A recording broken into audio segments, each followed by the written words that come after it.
Hey, this is Anney. And Samantha. And welcome to Stuff Mom Never Told You, a production of iHeartRadio.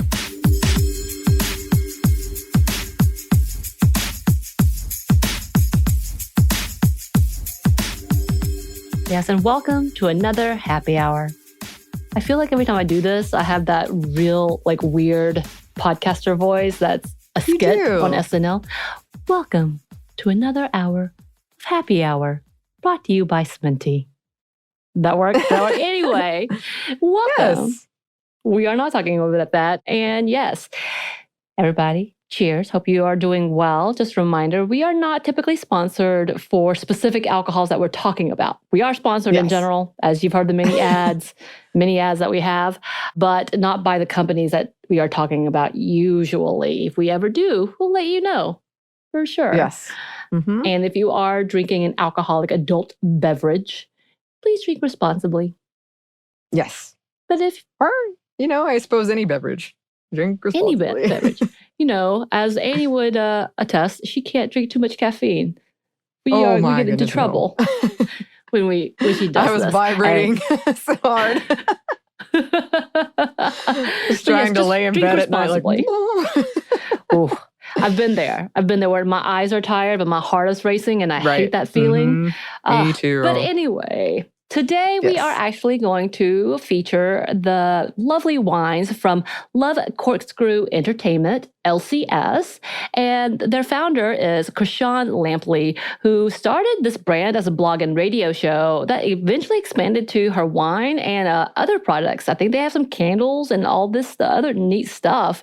And she has been a part of this industry for over 15 years, but she didn't actually start her own brand until 2014, but still been around for a while, and she has grown exponentially. She is nationwide. You can get it, I believe, at some Targets, Whole Foods, all kinds of places. So it's out there. And yes, today we are drinking two different sets of wines. Am I correct? What are you drinking? Yes. I am drinking a red Cabernet Sauvignon called We're Moving On Up, which, I don't know if you know this, Samantha, but we talked recently about words that kind of trip you up and you have a fear around them. One of mine is Cabernet Sauvignon, and a lot of times I say Cab Sav, but it's not because I think it's cool or anything. It's just safety you don't precaution. Want to say something. I do the same thing. And I am drinking the In Too Deep Vino Blanco. And by the way, these labels are super cute and super fun, and you need to check it out. As in fact, let me go ahead and pour my glass. Let's see how this sounds. Oh, God.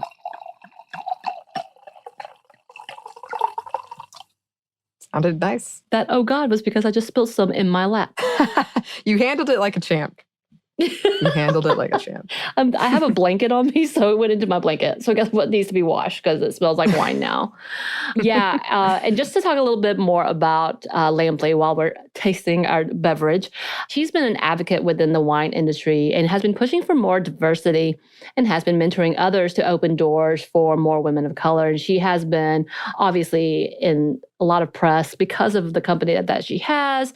As stated on the Love Cork Screw site, less than 1% of wine industry negotiants are Black women, and that the LLC has transformed the industry as the first Black woman-owned wine to launch whimsical labels. This is all on their site. And it's true, it does have really cute whimsical labels, and all the names are very cute indeed.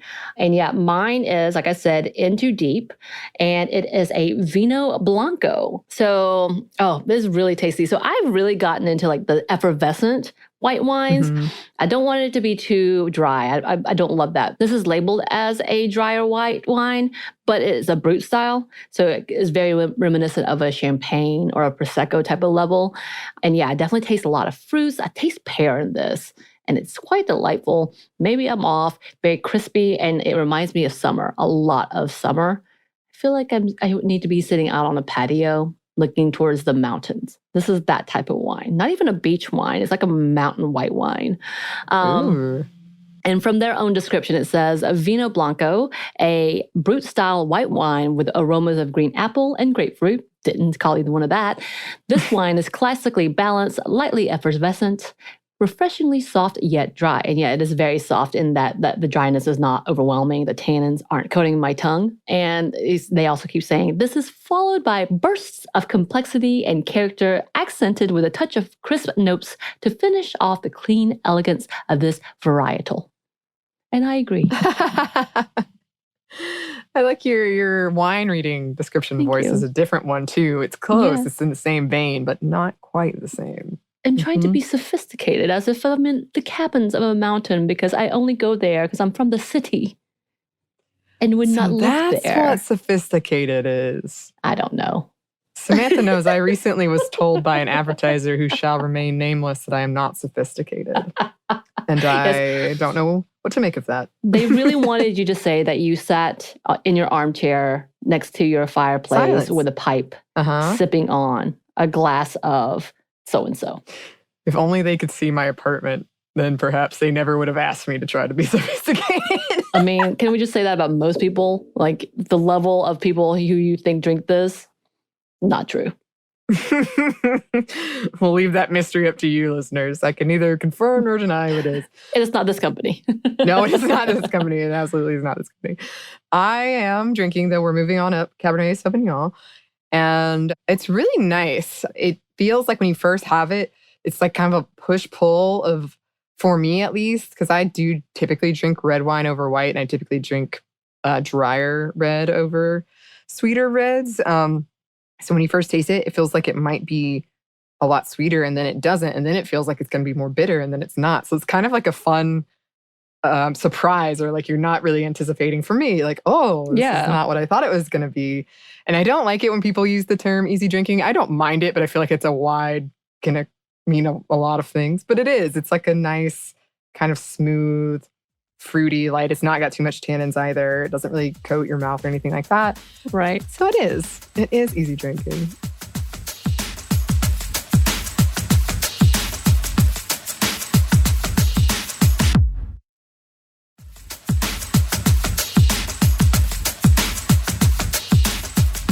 From their description, 2016 Cabernet Sauvignon is smooth yet complex with aromas of cedar box, dried tobacco leaves, and mission fig, coupled with top flavors of black cherry, sugar plum, and a hint of vanilla. Enjoy it with steak, beef stew, pot roast, grilled veal, or lamb.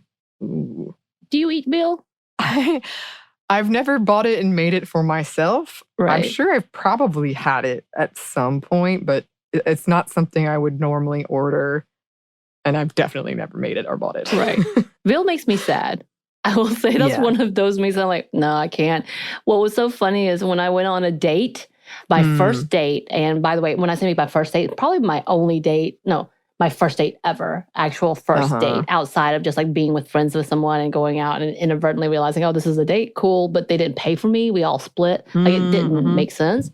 But this was like we met online, met for the first time, went for lunch. And at the restaurant, he knew I was a vegetarian. Didn't know why. At that point in time, I was not eating meat. And it was a conscientious choice. And tried like, there's a lot of bad reports, all these things, health-wise. I just really want to try these things.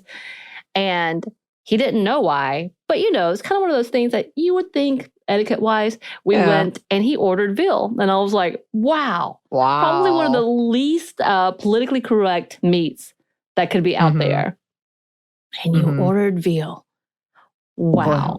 That's a statement. That's right. And that obviously, it was one of those moments of like, oh, this means he does not care about me whatsoever. Like, he's not interested. Because if he wanted to impress me, he would try on one of those things. And it obviously wasn't him trying.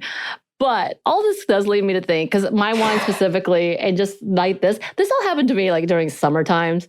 And I just wondered, like, it's been a while that I've actually had a separation. Like, I know when it's summertime, but typically vacations for me don't happen on summer times. I would rather take it around my birthday, which would be fall, or whenever you have available. And then you have, Christmas times when we're off. And so people try to be convenient and put all their time together so that they can have a longer extension.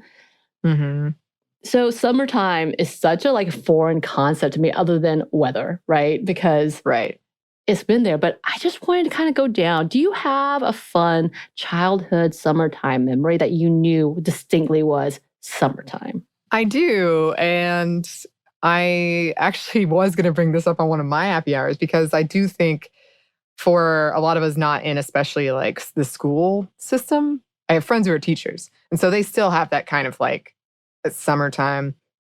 Like if you ask me right now, my favorite month is fall. And summer might be my least favorite month. But when I was a kid, You mean the seasons? summer. Yeah, I mean, yeah, season-wise, temperature-wise, I don't really like summer. But when I was a kid, you got that time off. And for Right. us, we were lucky enough where I did have access to, you've been now, my grandparents' beach house. And we would go probably every summer. And like you, I mean, we didn't vacation. Like we didn't go to Florida or DC or wherever. We went to that house, which is still, that is a great privilege. And I'm so happy that I had it. But it was so fun because every day would be so active, and we would go and like I would go tubing and swimming and build sandcastles and exploring and just have all these really fun memories of it. And every meal tasting like the best meal that you've ever had. Right. And like ice cream, even though you know it's like not different than the ice cream you have back at home, it's somehow so much better. Right. Yeah, and I have a lot of memories like that. And I've actually been going down that memory lane of like, I used to have friends that I would meet over there, and they were like my summer friends, and we would get into all kinds of shenanigans over the summer. And I think I was thinking about that because on my recent beach trip I took with my friends, which is to the same house, we did our Summer Olympics. And it just felt so much like I felt so young when we're having like a water balloon fight. And it just brought me back to those memories of being a kid and just feeling so light and like, this is just so fun and being in that moment. Right. Which is hard for me to do a lot of because I'm always thinking about, well, I need to do this or I need to do this or I need to do this. Right. So that's kind of for me when I think of summer, especially being a kid, that was the epitome. Yeah, I think there's so many levels of the implications of summertime. So for me as a child, when I came into the U.S., when I first came into the U.S., my uncle, my adoptive uncle, was the manager of the city pool. So I had access for free all summer long to this pool. And I went every single day to the point that my parents would just drop me off and come get me like several hours later because that was the babysitting. And I thought about this too for my mother, how hard it must have been for her because without school, and we've talked about this with the pandemic stuff, that being home is a whole different story, having to entertain your kids, having to be there and not having access to daycare. But my mom, that was the daycare that she could do because at least there were lifeguards there. And then my older brother would be there as well. So hopefully he would keep an eye on me. And because I was a fairly responsible kid, I didn't just leave. But of course, I'd also been there after it closed and have to wait outside the fence, wait for my mom if my uncle didn't take me to my grandparents' house. That happened a lot too. But yeah, there's this whole implication of like how beautiful it is. But you think back on it and you're like, man, how did my mom handle me being home? Because as I got older, my uncle stopped being the manager. So I just stayed at home and they couldn't afford camps. They couldn't afford the vacations. And my dad maybe could get a week off at a time. We talked about our vacation habits. And it was rare. So I would just sit at home watching, my distinct memories are watching Anne of Green Gables. And or reading all day. That was it. That was what I did. And those are the memories that I had. And I wonder what it was like for my mom who watched me just like getting sulkier and sulkier. And I wouldn't see my friends. I missed school. It's like because I couldn't see them. And therefore it was just me and my brother. And my brother would go, we would go hang out with people. Like we would go and spend the night with people. And every now and then the people would take me on vacation with them. So it was really lovely. Yeah. Or hang out in places with them. But like the back and forth of like, wow, this is a weird childhood in comparison to a lot more people. Because I also, once again, lived in a rural area. So I couldn't just walk to someone's house. I couldn't walk to my friend. I didn't have friends that were neighbors. That did not exist. My neighbor was my grandfather and my great aunt who couldn't go well, they were not going to play. Like I went down there, they gave me candy, I went back home. Like it was a lot of that was happening, but that was it. And so it was really interesting to think on like, these are really good memories, but also weird memories of like, yeah.